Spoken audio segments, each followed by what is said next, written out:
Assalamualaikum, sahabat YouTube Info Aura Panca. Geram melihat kelakuan bejat pemimpin dan pejabat elit rezim negeri ini, yang selalu membenturkan aparat kepolisian dan TNI kepada rakyatnya sendiri.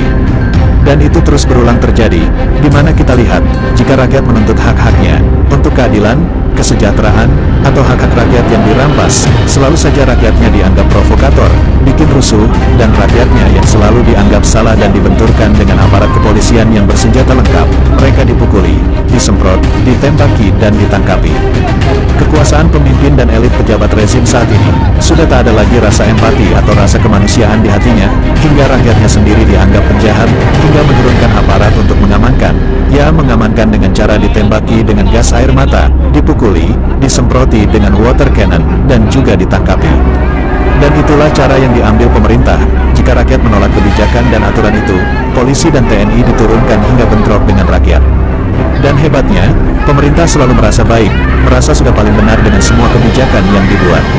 Walau kebijakan itu bertentangan dengan Undang-Undang Dasar 1945, di mana dalam bunyi pasal tersebut, tegas mengatakan bahwa bumi dan air dan kekayaan alam yang terkandung di dalamnya dikuasai oleh negara dan dipergunakan untuk sebesar-besarnya untuk kemakmuran rakyat.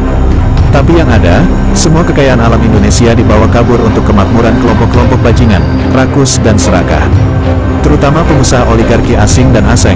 Merekalah oligarki yang membangun sistem pemerintahan dan kebijakan di negeri ini, hingga kebijakan dan aturan itu lebih untuk memakmurkan dan mementingkan kekayaan dan kekuasaannya dengan mendirikan kerajaan bisnisnya. Dan mirisnya, para pemimpin negeri ini, pejabat dan petinggi elit negeri ini ikut memuluskan rencana-rencana besar mereka, sampai mengorbankan hak-hak rakyatnya sendiri.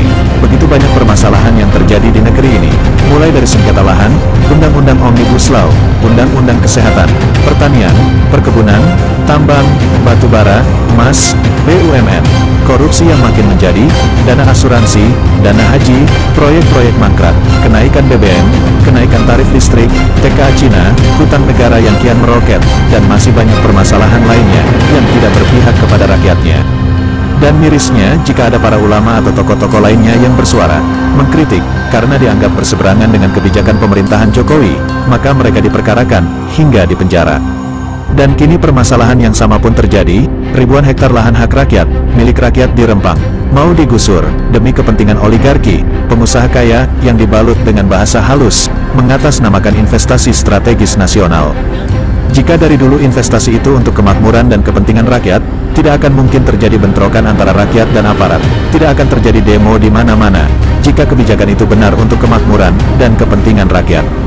Tapi yang dirasakan rakyat malah sebaliknya, atau semua janji-janji yang dulu, hingga sekarang, cuma omong kosong, pemanis saja, tapi tak semanis ucapannya, alias kebohongan yang berulang-ulang. Masih tergiang dalam benak ini, saat adu debat Pilpres 2019, soal lahan dan tanah rakyat yang digusur untuk proyek jalan tol, kata Jokowi, yang ada bukan ganti rugi tapi ganti untung. Tapi faktanya tidak semanis ucapannya, yang terjadi malah sebaliknya, bukan ganti untung yang diterima oleh rakyat, yang rumah dan tanahnya diambil, tapi malah buntung. Ibu-ibu menangis, menjerit karena uang ganti tersebut boro-boro bisa untuk beli tanah dan bangun rumah. Dengan uang ganti tersebut mereka tidak bisa lagi memiliki tanah, apalagi untuk membangun rumah. Mereka dikelilingi, dijaga ketat oleh aparat yang bersenjata lengkap. Dan kejadian itu hanya bisa kita lihat di YouTube, di mana jejak digital itu, kebohongan-kebohongan itu tak akan hilang, akan terus ada dalam jejak digital. Dan kini, yang lagi viral, hal yang sama dialami oleh rakyat Rempang. Jika rakyat melawan, mengkritik, atau bersuara kepada pemerintah, itu bukan untuk merampas, merampok, atau maling lahan tanah orang, tapi rakyat menuntut keadilan atas kebijakan yang tidak berpihak untuk kepentingan rakyat. Dan kenapa rakyat harus selalu dibenturkan dengan aparat? Tidak adakah jalan yang lebih memberi ruang untuk hak-hak kesejahteraan rakyat, memberikan solusi yang bisa menyenangkan hati rakyat?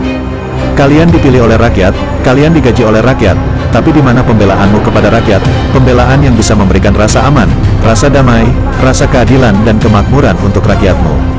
Yang ada malah kepentingan oligarki yang kalian junjung tinggi. Ruang gerak oligarki makin diberi ruang dan kemudahan untuk mengeruk kekayaan bumi Indonesia, mereka yang menikmati kekayaan negeri ini, tapi rakyatmu yang kau salahi. Jadi jangan kau halangi jika rakyat menginginkan perubahan. Tapi walaupun upaya itu terus dimainkan, rakyat tetap akan mengawal untuk perubahan. Yuk sebarkan. Kita kawal dan kita dukung untuk perubahan Indonesia, agar jangan lagi ada peliharaan-peliharaan oligarki di negeri ini. Terima kasih. Salam perubahan.